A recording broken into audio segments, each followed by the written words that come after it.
Are you recording? Alaska moose hunting. The work starts. Going to get a closer look at this dude.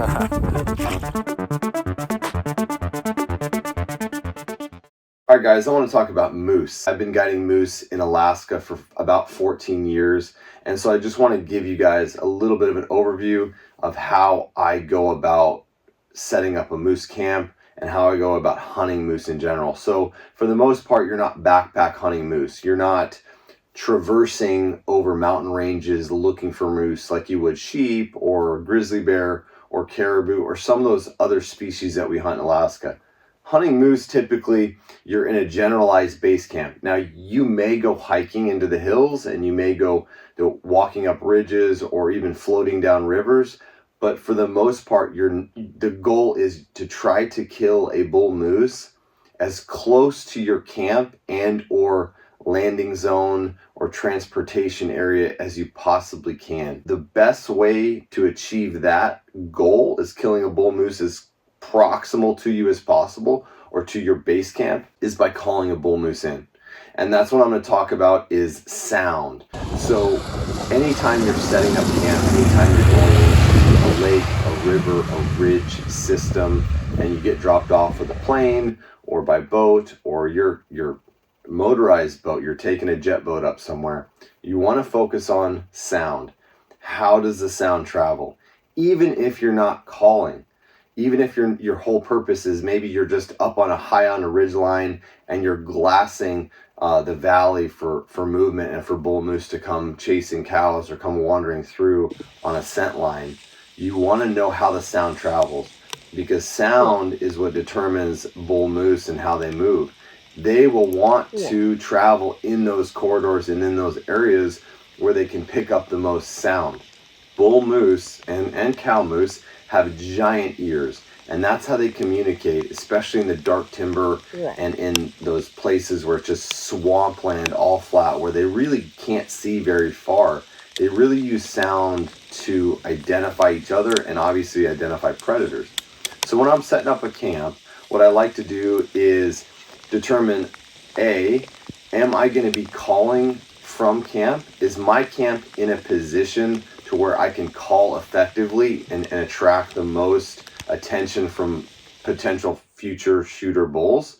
Or do I need to call from another location around camp that would give me a better chance to calling bulls in? And sometimes we don't really have a choice. Sometimes your camp is your camp.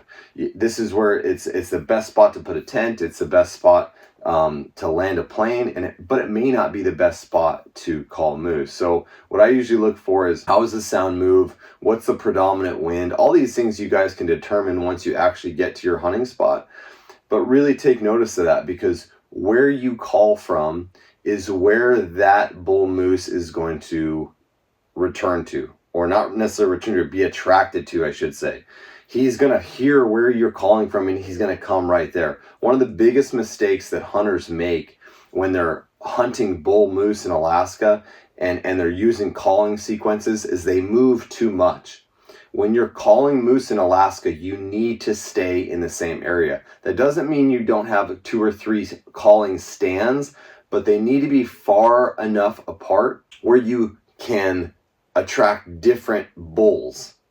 And that's pretty hard to do. So you want to have a calling area that is located close enough to your camp, and you want to have it in a direction where you're going to attract the most moose attention. And that can be cows too. Cows will come into bull calls as well, and cows, as we know, will attract bulls just by their very nature during the rut. The best time to call bull moose is during pre-rut. The best time to really attract a bull by calling as a bull, which is the easiest thing to do if you're not used to cow calling and if you're not nuanced in some of the moose calling techniques in Alaska. It's very easy to imitate a bull moose rubbing on a tree, and that sound of his antlers rubbing on trees is indicative of the rut happening and attracting other bull moose to come in and fight. And maybe there's cows in the area that will further amp up their rutting behavior. So you want to call in an area and you want to stay close to that calling area, because where you call from, more than likely 48 to 72 hours later, if the wind is right and the weather's right and the bulls are kind of out moving, a bull moose will end up really close, if not right on top of where you're calling from. So it's not like elk calling where you just run and gun and you call and you listen for a bugle and you listen for a response. You may get an immediate response from a bull moose, but that's not how you determine a failure or success when you're calling. You really want to get your sound and your voice amplified and in the right direction. Position yourself above that area and call down into the meadows and the openings and some of the dark timber where these bulls and these cows will lay up, and they will be living in these big patches of dark spruce, of black spruce trees, and you call into there to try to draw them out in the open to then identify if it's A, a bull, and B, if it's legal, and C, if it's big enough, if you're looking for something even more than a legal bull. So you really want to pay attention to what the sound can do for you, how you can use your calling, how you can hear other bulls and other moose. You don't want to isolate yourself when you're hunting from being in a place where you can't really hear very well, because that littlest movement, that little rub on a tree can determine whether you go and shoot a bull and have success in your hunt, or you don't ever see one. So it's really important that you keep your sound control for yourself to a minimum. When you start calling moose, those moose, if they're around in the area, if a bull moose is heard, it may take him 24 hours to get up when he feels like it, but he will come to where you're calling from, and he's going to be on high alert with his ears, trying to find out who is calling. Do I need to come and fight with them? Do I need to come and take some cows away from them? Or do I want to just come and investigate and just be curious about what I heard? I felt like I heard another bull in the area. All these things are what happens during this pre-rut and rut behavior during moose season. So you want to be very quiet. You want to keep human voices to a minimum. You want to keep campfires to a minimum. You want to keep all the sounds and laughing. When you're in moose camp, guys, you really need to be quiet, because sound is what can create for you the environment in which these bulls will come and be attracted to. But if they're hearing a bunch of laughing, if they're hearing a bunch of talking right after you called, or even 12 hours after you called, you guys are in your tent going to sleep, it's really important those bulls are listening. They may be moving at night or early in the morning, so they're kind of trying to figure out where they need to be. So be very careful about how you use your sound. And a tactic, if you know you're hunting with a buddy or you're with a group of guys that are just flat loud people, that's okay. We all have those friends.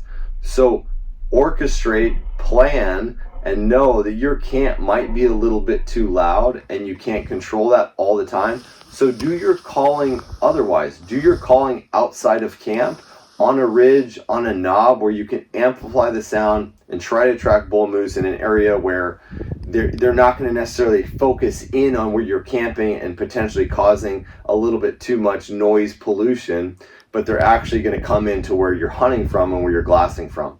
So that's just a few tips, guys. That's kind of how I approach it, and coming from me and kind of what I've learned and really the mistakes that I've made early on in my guiding career, understanding moose behavior in certain situations and habitats. It really just will help you get in the right position and prevent those mistakes when you get that giant bull in the area. So hope that helps, guys. We'll talk moose hunting on the next video as well. Talk to you later.